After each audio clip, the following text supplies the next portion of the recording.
Live! Kaya kung ako ikaw at ikaw sila, mag-EDSA na tayo! EDSA! Kasama mong natatrap.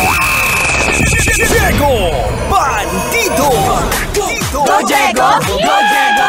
Go Diego! EDSA! Itaas ang kamot sa mga angkol. Itaas ang kamot sa mga angkol. Bunalikol, bunalikol, bunalikol, bunalikol.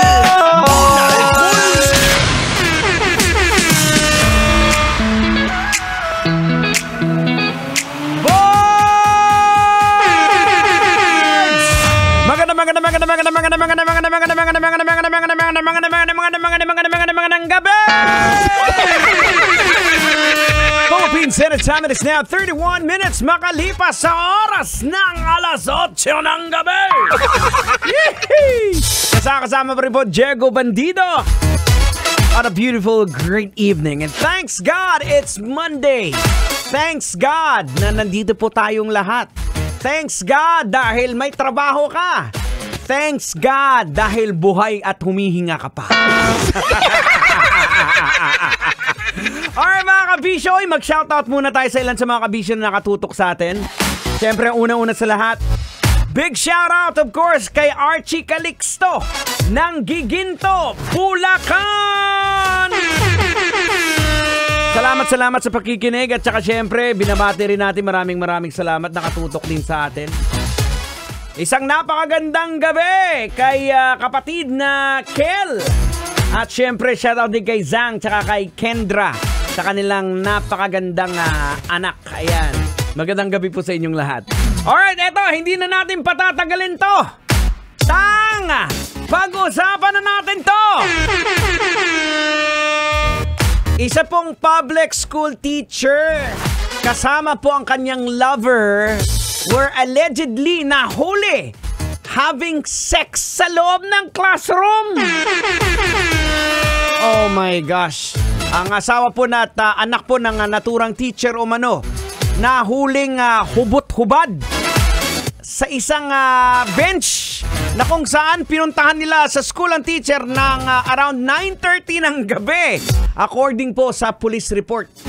At ang sabi po ng husband at humingi po ito ng police assistance, lumapit sa isang barangay kapitan at sabi niyang magpapile siya ng demanda sa ginawa ng kanyang asawa. Oh my gosh. Eto na mga kabisyo, hindi na natin patatagalin to. Logican na natin to. Ay sige, wag mo nang patagalin para mahimasmasan. Logican mo na yan.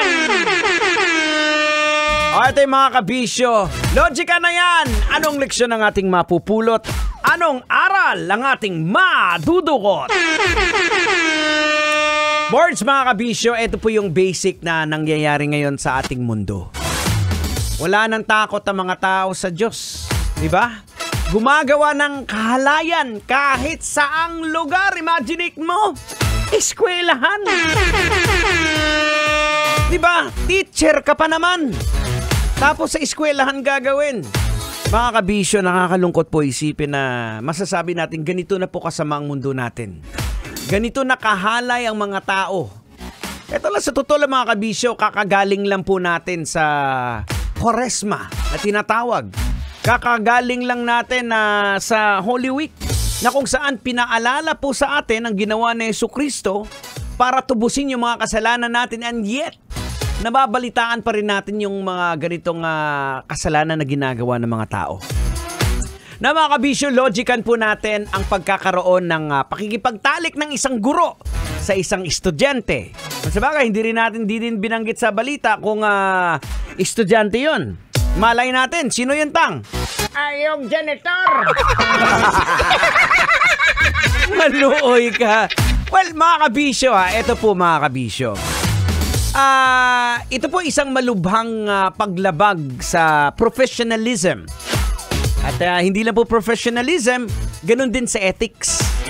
Kung hindi, pati paglabag na rin sa batas ng tao at sa batas ng Diyos. Diba?